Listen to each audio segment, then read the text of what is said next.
ಧನುಸ್ಸು ರಾಶಿ, ತಂದೆಯವರ ಮಾತನ್ನು, ತಂದೆಯವರ ಉಪದೇಶವನ್ನು, ಅವರ ಸಲಹೆಯನ್ನು ಅಗತ್ಯವಾಗಿ ಸ್ವೀಕಾರ ಮಾಡಿ ಅದನ್ನು ಅಳವಡಿಸ್ಕೊಳ್ಳಿ. ನಿಮಗೆ ಒಳ್ಳೆಯದಾಗ್ತಕ್ಕಂಥದ್ದಿದೆ. ತಂದೆಯ ಸಮಾನರ ಮಾತು ಕೂಡ ನಿಮಗೆ ದಾರಿದೀಪವಾಗ್ತಕ್ಕಂಥದ್ದಾಗತ್ತೆ. ಸಹೋದ್ಯೋಗಿಗಳಿಗೆ ನಿಮ್ಮ ಪರಿಸ್ಥಿತಿ ಅರ್ಥ ಆದರೂ ಕೂಡ ಯಾವುದೇ ರೀತಿಯ ಸಹಾಯಕ್ಕೆ ಬರುವುದಿಲ್ಲ. ನಿಮ್ಮ ಜೊತೆಯಲ್ಲೇ ಕೆಲಸ ಮಾಡ್ತಾ ಇರ್ತಾರೆ. ನಿಮಗೇನೋ ಕಷ್ಟ ಆಯಿತು, ನಿಮಗೇನೋ ನಷ್ಟ ಆಯಿತು ಅಂತಾದಾಗ ಬೇರೆ ಬೇರೆ ಕಾರಣಗಳನ್ನು ಹೇಳಿ ತಪ್ಪಿಸ್ಕೊಳ್ತಾರೆ ಹೊರತು ನಿಮ್ಮ ಸಹಾಯಕ್ಕೆ ಬಂದು ನಿಂತ್ಕೊಳ್ಳೋದಿಲ್ಲ ಅಂತ ಅರ್ಥ. ವಿದ್ಯೆ ಮತ್ತು ಬುದ್ಧಿಗೂ ಮೀರಿದಂತಹ ಮಾನವೀಯತೆ ಬಹಳ ಮುಖ್ಯವಾಗುತ್ತೆ. ಕೆಲವು ಸಂದರ್ಭದಲ್ಲಿ ವಿದ್ಯೆ ಆಗಲಿ ಬುದ್ಧಿ ಆಗಲಿ ಯಾವುದೂ ಕೂಡ ಕೆಲಸಕ್ಕೆ ಬರೋದಿಲ್ಲ. ಮನುಷ್ಯತ್ವದಿಂದ ವರ್ತಿಸಿದಾಗ ಬೇರೆಯವರಿಗೆ ಒಂದು ಜೀವ ಉಳಿಬಹುದು, ಅಥವಾ ಬೇರೆಯವರಿಗೆ ಒಂದು ರೀತಿಯಲ್ಲಿ ಅನುಕೂಲ ಆಗಬಹುದು, ಬೇರೆಯವರಿಗೆ ಒಂದಷ್ಟು ಸಹಾಯ ಮಾಡಿ ಅವರು ಬದುಕೋದಕ್ಕೆ ಅವಕಾಶವನ್ನು ಮಾಡಿಕೊಡ್ತಕ್ಕಂಥದ್ದಾಗುತ್ತೆ. ಈ ದೃಷ್ಟಿಯಲ್ಲಿ ಆಲೋಚನೆಯನ್ನು ಮಾಡಬೇಕು. ಹಾಗಂತ ವಿದ್ಯೆ ಬುದ್ಧಿ ಇದು ಯಾವುದು ಬೇಡ ಅನ್ನುವಂತಹ ಅರ್ಥ ಅಲ್ಲ. ಆದರೆ ಆ ಸಂದರ್ಭಕ್ಕೆ ಯಾವುದು ಯೋಗ್ಯವೋ ಅದು ನಮಗೆ ಬೇಕಾದಂಥದ್ದು ಅನ್ನುವಂಥ ಅರ್ಥದಲ್ಲಿ ಅದನ್ನು ಹೇಳಬೇಕಾಗತ್ತೆ. ಮೇಲಧಿಕಾರಿಗಳ ವರ್ತನೆ ನಿಮ್ಮ ಮನಸ್ಸಿಗೆ ಬೇಸರವನ್ನು ಉಂಟು ಮಾಡುತ್ತೆ. ಆದರೂ ಅನಿವಾರ್ಯ, ನಿಮಗಿಂತ ಹಿರಿಯರು, ನಿಮಗಿಂತ ಸ್ಥಾನಮಾನ ದೊಡ್ಡದು, ನೀವಲ್ಲಿ ಅನಿವಾರ್ಯವಾಗಿ ಕೆಲಸವನ್ನು ಮಾಡಲೇಬೇಕಾದಂಥದ್ದು. ಹೊಸ ಹೊಸ ಕೆಲಸಗಳನ್ನು ಮಾಡೋದಕ್ಕೆ ಆತ್ಮವಿಶ್ವಾಸ ನಿಮಗೆ ಕೊರತೆಯಾಗತ್ತೆ. ಅಂದರೆ ಏನೋ ಒಂದು ಕಡೆ ಆತಂಕ, ಭಯ, ಈ ಕೆಲಸವನ್ನು ನಾನೇನೋ ಪ್ರಾರಂಭ ಮಾಡಿಬಿಡ್ತೀನಿ, ಮುಂದೆ ಏನಾಗುತ್ತೋ, ನನಗೆ ಯಾರು ಸಹಕರಿಸ್ತಾರೋ, ಯಾರ ಸಹಾಯ ಸಿಕ್ಕುತ್ತೋ ಇಲ್ಲವೋ, ಇವೆಲ್ಲ ಭಯ ಕಾಡುವಂಥದ್ದಾಗುತ್ತೆ. ಬೇರೆಯವರ ಮನಸ್ಸನ್ನು ಸ್ವಲ್ಪ ಅರ್ಥ ಮಾಡ್ಕೊಳ್ಳೋದಕ್ಕೆ ಪ್ರಯತ್ನ ಮಾಡಿ, ಬೇರೆಯವರು ಏನೇನೆಲ್ಲ ಆಲೋಚನೆಗಳನ್ನು ಮಾಡ್ತಾರೆ ಅನ್ನುವಂಥದ್ರ ಬಗ್ಗೆ ನಿಮ್ಮ ಗಮನ ಇರಲಿ.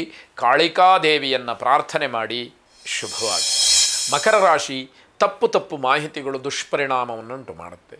ಯಾವ ವಿಷಯ ಅಂತಿಲ್ಲ, ಯಾವುದೇ ವಿಷಯಕ್ಕೆ ಸಂಬಂಧಪಟ್ಟಿರಲಿ ಆ ತಪ್ಪು ಮಾಹಿತಿ ಗ್ರಹಿಕೆ ಇದೆಯಲ್ಲ ಅದರಿಂದ ತೊಂದರೆಯಾಗುತ್ತೆ. ಯಾಕೆ ಅಂತಂದರೆ ನಿಮ್ಮ ಸಂಗ್ರಹದಲ್ಲಿ ಯಾವ ಮಾಹಿತಿ ಇದೆಯೋ ಅದೇ ಸರಿ ಅಂತ ಹೇಳಿ ವಾದ ಮಾಡ್ತಕ್ಕಂಥದ್ದು, ಅದರ ಆಧಾರದ ಮೇಲೆ ಮುಂಚೂಣಿಯಲ್ಲಿ ನಿಂತುಕೊಳ್ತಕ್ಕಂಥದ್ದು, ಇವೆಲ್ಲ ತೊಂದರೆಗೆ ಕಾರಣವಾಗುತ್ತೆ.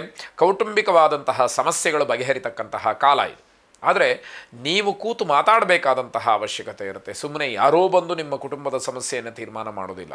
ಏನು ಸಮಸ್ಯೆ ಆಗಿದೆ, ಯಾಕಾಯಿತು, ಅದಕ್ಕೆ ಪರಿಹಾರ ಏನು ಅನ್ನುವ ದೃಷ್ಟಿಯಲ್ಲಿ ನೀವು ಆಲೋಚನೆಯನ್ನು ಮಾಡಿ ಮಾತನ್ನು ಆಡಿದರೆ ಇರತಕ್ಕಂತಹ ಸಮಸ್ಯೆ ದೂರವಾಗ್ತಕ್ಕಂಥದ್ದು. ವಿದ್ಯಾಭ್ಯಾಸಕ್ಕೆ ಸಾಲ ದೊರೆಯಬಹುದು, ಆದರೆ ಅದನ್ನು ಸರಿಯಾಗಿ ವಿನಿಯೋಗ ಮಾಡಿಕೊಳ್ಬೇಕು.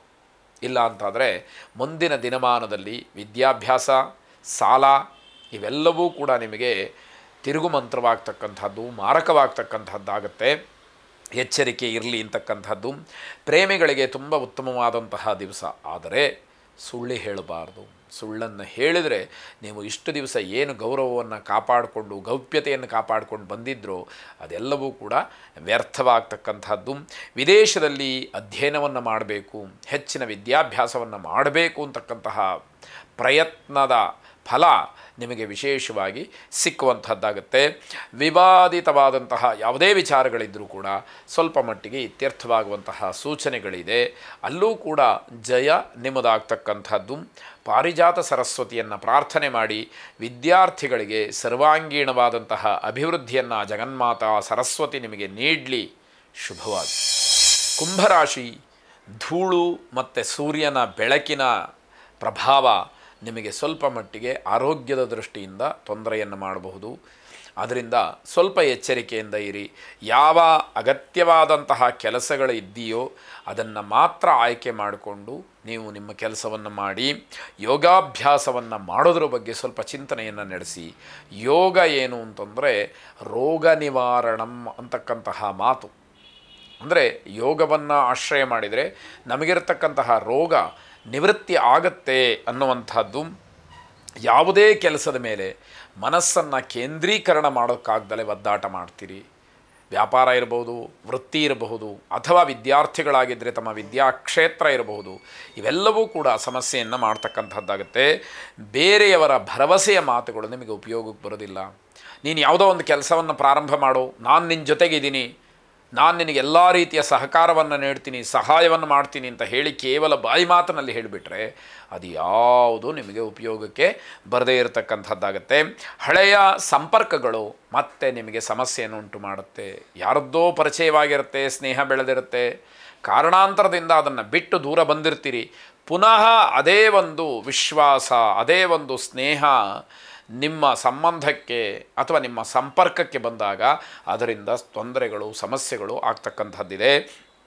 ತಲೆನೋವು ಆಗ್ಬೋದು ಅಥವಾ ಮೈಗ್ರೇನ್ ಅಂತ ಹೇಳುವಂಥದ್ದಾಗ್ಬೋದು. ನಿಮಗೆ ಸ್ವಲ್ಪ ಈ ದಿವಸ ತೊಂದರೆಯನ್ನು ಮಾಡ್ತಕ್ಕಂಥದ್ದು. ನಾರಾಯಣನನ್ನು ಪ್ರಾರ್ಥನೆ ಮಾಡಿ ಶುಭವಾಗಿ. ಕೊನೆಯದಾಗಿ ಮೀನರಾಶಿ, ಖಾಸಗಿ ಕ್ಷೇತ್ರದಲ್ಲಿ ಕೆಲಸ ಮಾಡ್ತಕ್ಕಂಥವರಿಗೆ ಮುಂದಿನ ದಿವಸಗಳಲ್ಲಿ ಅನುಕೂಲವಾಗ್ತಕ್ಕಂತಹ ಯಾವುದೋ ಸೂಚನೆಯೋ ಅಥವಾ ಕರೆಯೋ ಅಥವಾ ಸಂದೇಶವೋ ಬರತಕ್ಕಂತಹ ಸಾಧ್ಯತೆ ಹೆಚ್ಚಾಗಿರ್ತಕ್ಕಂಥದ್ದಿದೆ. ಸಾಯಂಕಾಲ ಹೊತ್ತಿಗೆ ನಿಮ್ಮ ಕಾಲಿಗೆ ಸ್ವಲ್ಪ ಪೆಟ್ಟು ಬೀಳ್ತಕ್ಕಂತಹ ಸೂಚನೆಗಳಿದೆ. ಎಚ್ಚರಿಕೆಯನ್ನು ವಹಿಸ್ಕೊಳ್ಳಿ. ನಿಮ್ಮ ಏನು ಪ್ರಭೆ ಅಥವಾ ನಿಮ್ಮ ಹೆಸರು, ನಿಮ್ಮ ಸ್ಥಾನ, ಇದಕ್ಕೆ ಇನ್ನಷ್ಟು ಮತ್ತಷ್ಟು ಗೌರವ ಸಿಕ್ಕುವಂಥದ್ದಾಗುತ್ತೆ. ಇವತ್ತಿನ ಭಾಷೆಯಲ್ಲಿ ಹೇಳಬೇಕು ಅಂತಂದರೆ ನಿಮ್ಮ ಇಮೇಜ್ ಅನ್ನುವಂಥದ್ದೇನಿದೆ ಅದು ಸ್ವಲ್ಪ ಹೆಚ್ಚಾಗ್ತಕ್ಕಂಥದ್ದು. ನಿಮ್ಮಲ್ಲಿರ್ತಕ್ಕಂತಹ ಪದಾರ್ಥಗಳನ್ನು ಮಾರಾಟ ಮಾಡೋದರಿಂದ ಲಾಭ ಇದೆ. ಯಾವ ಪದಾರ್ಥವನ್ನು ಮಾರಾಟ ಮಾಡಬೇಕು, ನನಗೆ ಹೆಚ್ಚಾಗಿದೆ, ನನ್ನ ಹತ್ರ ಉಳಿದಿರತಕ್ಕಂತಹ ಪದಾರ್ಥಗಳನ್ನು ಕೊಡ್ತೀನಿ ಅಂತ ಅಂದ್ಕೊಳ್ತೀರೋ ಅಂಥದ್ದಕ್ಕೆ ಲಾಭ ಸಿಕ್ಕುವಂಥದ್ದಾಗತ್ತೆ. ನಿಮ್ಮ ಆತ್ಮವಿಶ್ವಾಸ ಎಲ್ಲ ಕೆಲಸಗಳಲ್ಲಿ ಜಯಶೀಲರನ್ನಾಗಿ ಮಾಡುತ್ತೆ. ಅದೇ ನಿಮಗೆ ಬಹಳ ಮುಖ್ಯವಾದಂತಹ ಒಂದು ಸಾಧನವಾಗುತ್ತೆ.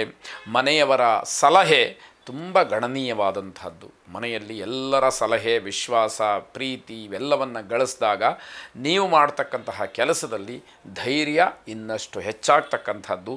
ಚಾಮುಂಡೇಶ್ವರಿಯನ್ನು ಪ್ರಾರ್ಥನೆ ಮಾಡಿ ಶುಭವಾಗಿ.